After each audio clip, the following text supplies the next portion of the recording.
implementasi kurikulum Merdeka. Terima kasih bahwa Bapak telah bersedia berbicara dengan kami. Terima kasih kembali. Pertama-tama, bisakah Bapak menjelaskan apa itu kurikulum Merdeka?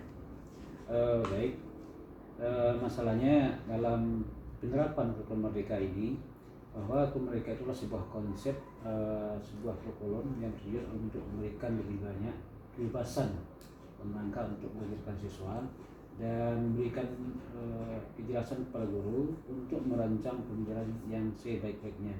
Dan ini adalah sebuah upaya untuk meningkatkan relevansi dan fleksibel dalam pendidikan sehingga siswa dapat lebih baik dalam melaksanakan pelajaran dan melakukan diferensiasi sehingga guru mampu membuat nanti pembelajaran berbasis proyek, keterampilan dapat 21 dan pengembangan karakter yang lebih berkelanjutan sehingga siswa-siswa kita dalam pembelajaran itu lebih memahami karakternya sebagai penerus anak bangsa di masa-masa yang akan datang.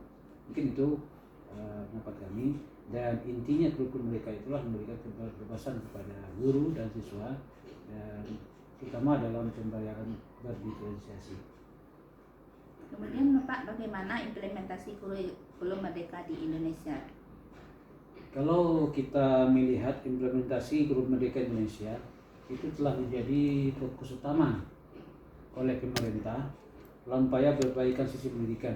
Karena selama COVID-19 kita tahu bahwasanya pembelajaran pada anak-anak kita belum terfokus dan terpusat pada anak, sehingga pemerintah berupaya untuk lebih dalam lagi bagaimana kurikulum itu lebih dipahami oleh siswa, baik itu metode pengajaran, kemudian materi pembelajaran, cara menilai siswa atau asesmen yang bertujuan untuk memungkinkan peningkatan yang lebih beragam dan menyesuaikan dengan kebutuhan anak kita di masa-masa yang akan datang. Kalau begitu Pak, apa manfaat utama dari kurikulum Merdeka itu sendiri? Nah, jadi kalau kita berbicara tentang manfaat, sungguh banyak sekali manfaat yang akan diambil oleh siswa, guru maupun wali murid, sehingga dari kurikulum Merdeka itu adalah memberikan lebih banyak ruang baik bagi siswa, bagi guru untuk mengembangkan kreativitas, keterampilan kritis, kreativitas, berkolaborasi dan bermacam-macam persoalan dalam pemahaman pembelajaran. Dan ini juga nanti akan bisa membantu siswa untuk lebih terlibat dalam pembelajaran karena mereka memiliki lebih banyak kontrol dalam prosesnya, sehingga dalam pembelajaran siswa lebih memahami topik-topik yang akan dibelajarkan oleh guru. Dengan kata lain, pendekatan ini membantu guru untuk lebih fleksibel dalam membelajarkan siswa di kelas nanti. Nah, dalam pelaksanaan implementasi kurikulum Merdeka tentu ada hambatan dan tantangan. Kira-kira apa tantangan yang dihadapi Pak? Tentu, mungkin dalam sebuah program ini ada tantangan-tantangan, hambatan-hambatan, itu hal yang biasa. Namun kita sebagai guru lebih berupaya agar pendidikan itu bisa berjalan dengan baik, sehingga yang kita lakukan hari ini seperti dalam setiap perubahan besar dalam pendidikan ada tantangan yang dihadapi. Salah satunya adalah memastikan bahwa semua sekolah dan guru memiliki akses dan sumber daya yang cukup untuk mendukung pelaksanaan kurikulum mereka.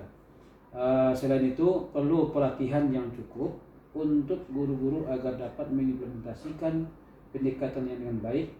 Kadang perubahan-perubahan seperti ini juga menghadapi resistensi dari pihak yang tidak ingin mengubah cara pembelajaran dalam kurikulum mereka. Sehingga dalam hal ini pemerintah lebih berupaya dalam rangka untuk meningkatkan potensi guru untuk ikuti pelatihan-pelatihan, terutama bagi guru adalah memahami PNM dalam belajar pada PNM, sehingga di sana guru-guru memahami dengan teliti, dengan detailnya, baik dari rangkaian materi-materi ajar, kurikulum sampai pada asesmen nantinya. Mungkin itu yang perlu dipahami oleh guru-guru kita nantinya dalam pengembangannya ke depan. Selanjutnya Pak, bagaimana peran orang tua dalam pelaksanaan kurikulum Merdeka ini Pak? Orang tua, kalau kita melihat di sekolah-sekolah, orang tua sangat memainkan peran yang sangat penting dalam mendukung kurikulum mereka, karena mereka harus mendukung anak-anak mereka dalam mempelajari yang lebih mandiri, yang berpusat pada siswa. Jadi dengan bantuan orang tua nanti siswa kita mampu untuk mengolah pelajaran itu, dan orang tua juga dapat berpartisipasi dalam proses pendidikan yang lebih aktif, lebih kreatif, dan melibatkan diri dalam berbagai macam proyek-proyek yang diterapkan di sekolah, apalagi dalam pemahaman proyek profil pelajar Pancasila atau P5 yang dikembangkan di sekolah. Kemudian Pak, kami ucapkan terima kasih atas penjelasan Bapak.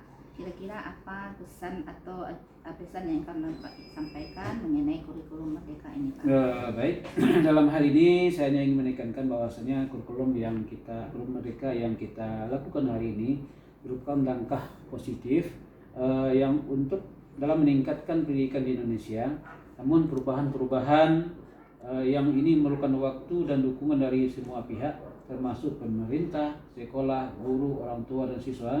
Dengan kata lain, dengan kerjasama yang baik, kita dapat mencapai pendidikan Indonesia yang lebih maju, yang lebih relevan, yang lebih inklusif dan berdaya saing tinggi untuk generasi kita di masa yang akan datang.